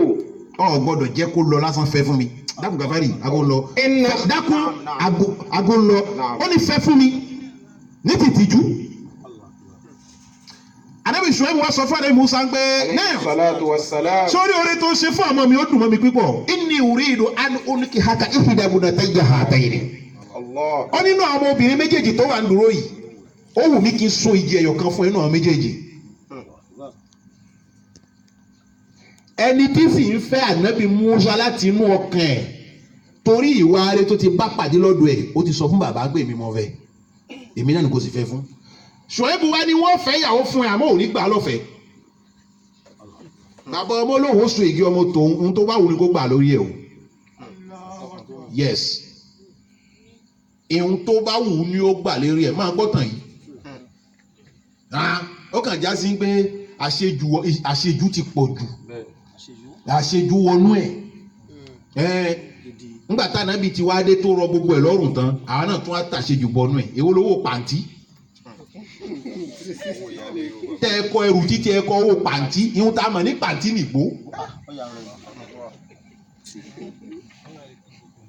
ihun tó jẹ́ kọkùnrin mi tún sá lọ nù nígbà tí wọ́n gbèwé fún lọ́ba dọ́dọ̀ ọ̀rẹ́ rẹ̀ lọ́ba nígbà ọ̀rẹ́ rẹ̀ bá ní dáná ọ̀dọ̀ náà sí ó náà àwọn mọ̀lẹ́bí ìyàwó òun ni tani sáré nu gbogbo ọkọ̀ náà ni.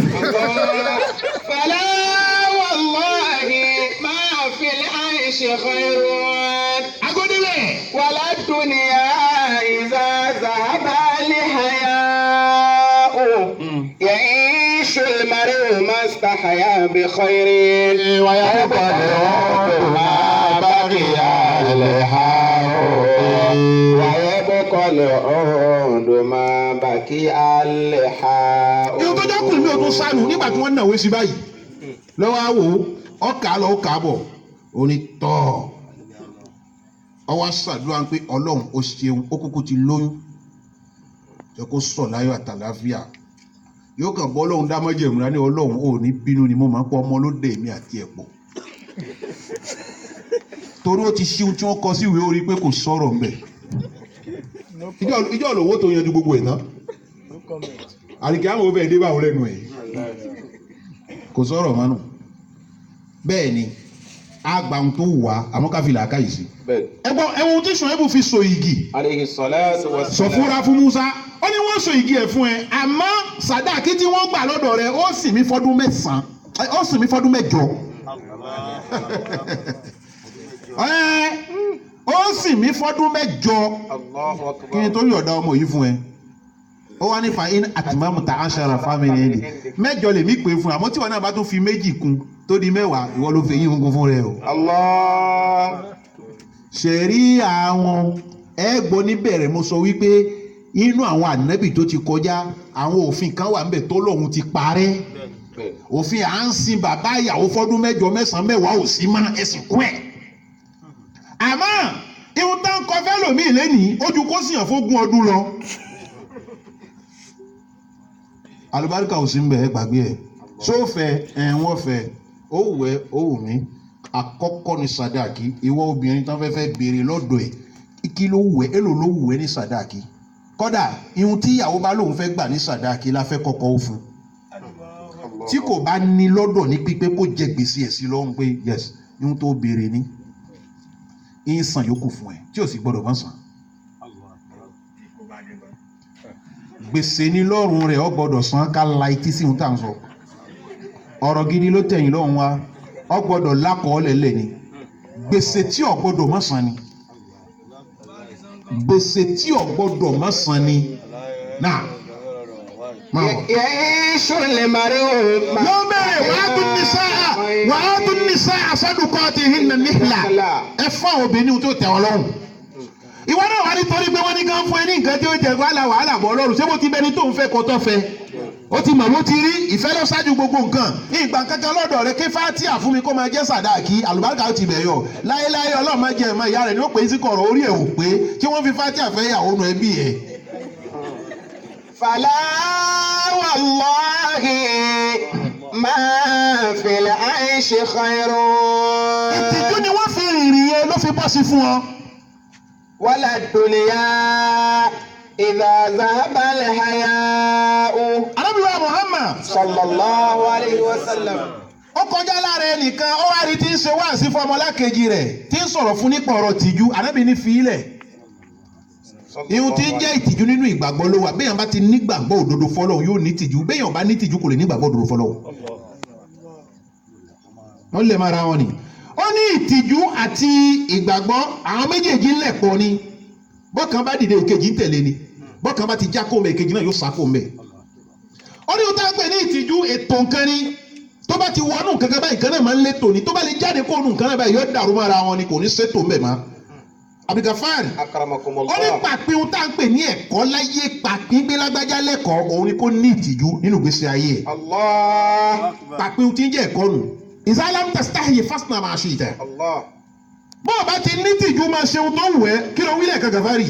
fala wallahi ma fil 'ayshi khayrun. ó ní mo fi ọlọ́run fi búra fún ẹ máa fi al-'ayshi khayrun abigafari kò sí oríire nínú ìgbésí ayé tọ́mọ ènìyàn ń lò.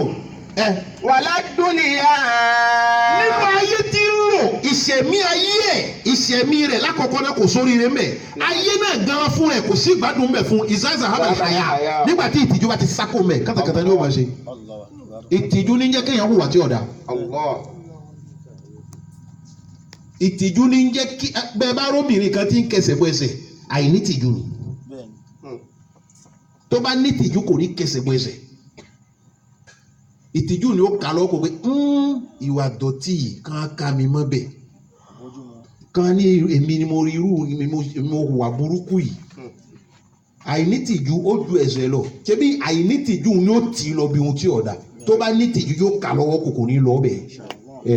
ya'ishu al-mar'u mastahya bi khayrin. ọ̀nà ọmọ èèyàn yóò máa ṣẹ̀mí pẹ̀lú oríire pẹ̀lú ìkẹ́ pẹ̀lú ìdùnnú pẹ̀lú àlùbáríkà pẹ̀lú ìrírí ayé lò bó ti tọ́ bó ti yẹ mástà nígbà wo ni nígbà tí ìtìjú bá ti wà ní ọ̀rọ̀ rẹ̀. wa yabqa al-'udu ma baqiya al-liha'u. wa rubba qabihatin ma hala bayni wa bayna rukubiha illa al-haya. àbáyé ni mélòó nínú nǹkan tí ò dáa mélòó nínú ìwà burúkú mélòó nínú ìwà tó ba ìjọmọlúàbí jẹ́ tí mo ti fẹ́ lọ sí díẹ̀ kò wá sí ohun tó ká mi lọ́wọ́ kó mẹ́ kọjá ìtìjú. Allahu akbar. ìtìjú ló dí mi lọ́wọ́ kọ́ ni ò jẹ́ lè lọ bẹ̀ mọ́. fakana huwa dawa'u laha walakin. ó ní jẹ́ wá ní ohun tí jẹ́ ìtìjú yẹn òun gan ni ìwòsàn bí pé kí n má débi ohun tí ọ̀dà ni. idha zaba al-haya Fala. wala dawa. àmọ́ tí ohun tí jẹ́ ìtìjú bá ti kó òun ọ̀rọ̀ kò sí ìwòsàn mọ́ ká tọ́wọ́ máa yí wúruwúru ohun tí ọ̀dà ni ló fi sọ fún wa pé ìzárò zikol fatawaja hàn wà káhà. Allah. nígbà tó ọmọ èèyàn bá ti ní ìtìjú tó bá ti jẹ́ àṣà èèyàn takallama fil umuri kama tasha ni wọ́n àwọn ni ó máa dánwò tẹ́bẹ́ni àwọn tó ń sọ yọ ní ẹgbẹ́nu sọ́run jàre ìtìjú kí ni ìrìn tó ní yọ̀nù ìjákẹ́jà rẹ̀ ìtìjú bí yàn bá ní ìtìjú yóò sọ ìrìn ẹsẹ̀ rẹ̀ bí yàn bá ní ìtìjú yóò sọ ọ̀rọ̀ ẹnu ṣe máa pé ọ̀rọ̀ mi ń bẹ ìtìjú yìí lè jẹ́ kéèyàn lanu sọ báyìí àwọn gbólóhùn míì wà ìtìjú yìí lè jẹ́ kéèyàn lanu báyìí kó sọ yóò máa wá pa sọ ṣé bẹ́ẹ̀ kọ́ ni bẹ́ẹ̀ni. Ọlọ́run kọ́ wa ní ìtìjú náà Al-Qur'an Allahu akbar. àkótí débẹ̀ ẹ rí wípé nínú Ramadana nígbà tó ń sọ̀rọ̀ àwẹ̀ bọ̀ òhìlẹ̀ làkúnlẹ̀ tàṣùyà rafasu ila nisaikum Ọlọ́run ní tó bá di òru àwẹ̀ ayọ̀dá fún yín kẹ́rò papọ̀ máa obìnrin yín hunna libasun lakum wa antum libasun lahunna àwọn obìnrin yín aṣọ ìdàbora ni wọ́n jẹ́ fún yín ẹ̀yin náà aṣọ ìdàbora lẹ́jẹ́ fún wọn ẹ wò bọ́lọ́run ti gbọ́rọ̀ náà wá ẹ wò bó ti gbé wá ó pe ọkọ ní aṣọ ìbora fún ìyàwó ó pe ìyàwó ní aṣọ ìbora fọ́kọ Allahu akbar. ṣe pé ọ̀rọ̀ ti dìpọ̀ síbẹ̀ lọ́dọ̀ onílàákà yìí ó ti gbàgbọ́ ihun tọ́lọ́hun sọ but Ọlọ́hun ò fọmọ́lẹ̀ báyìí kò sí ihun tọ́lọ́hun kọ́ àmẹ́ kọjá pé a máa ń ní tìjú ni níbi ọ̀rọ̀ arábìnrin kan bẹ́ẹ̀ lọ́dọ̀ náà Muhammad sallallahu alayhi wa sallam. ń gbé báwo la ṣe ń ṣe ìmọ́tótó nígbà tá a bá ṣe bùṣe arábìnrin ní ó wàá mú omi ó fi fọ̀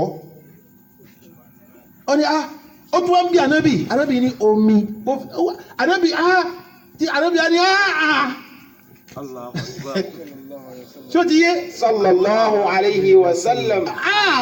Àgbọ́yé. kí a sọ gbogbo àánú omi Bẹ́ẹ̀ ni bàbá. Àìṣà wa pé Àìṣà ni wa ni ó ti ń sọ Àìṣà wa fọmọlẹ̀ fún Allah. ìtìjú náà ni ò jẹ́ kànábì lè la gbogbo ẹnu sọ̀rọ̀ sallallahu alayhi. ní ìwọ tó ń lanu pàpàpàpàpà wọ́n ní kí n tó sọ yìí ọ̀rọ̀ ọgbà bí ẹ̀yà rẹ̀ ló dáre sọ àyè ti yí padà báyé bá wa yí padà á máa fojú gun fi rìn ní. ìtìjú ọ̀dà pípọ̀. fama laka fi ma'atabati alladhi la.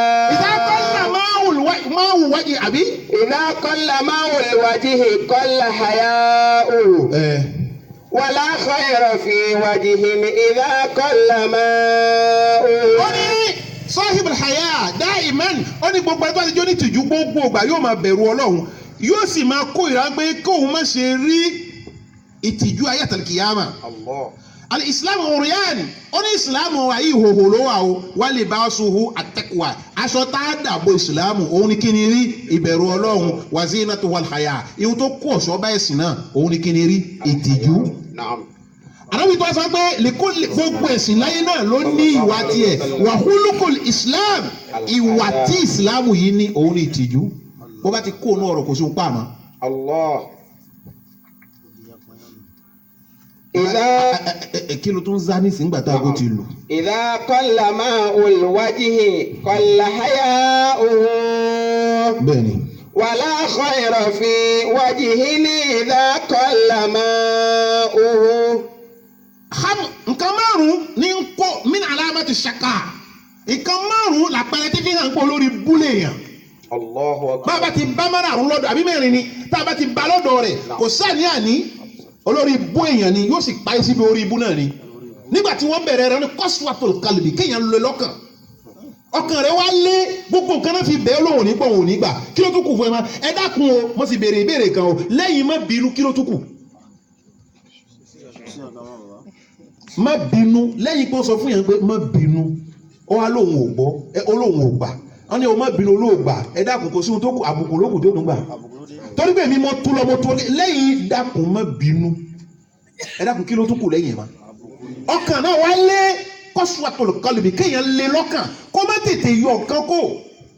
a ní ẹgbàgbé ẹ o ẹgbàgbé ẹ ìyẹn 20 ọdún fẹlifẹli ní gbóná kí lẹ tó ìyẹn 20 ọdún kí lẹ tọ́jú ẹ sílé fún tẹ̀jẹ́ kó ìyẹn 20 ọdún kí lẹ tọ́jú ẹ sílé.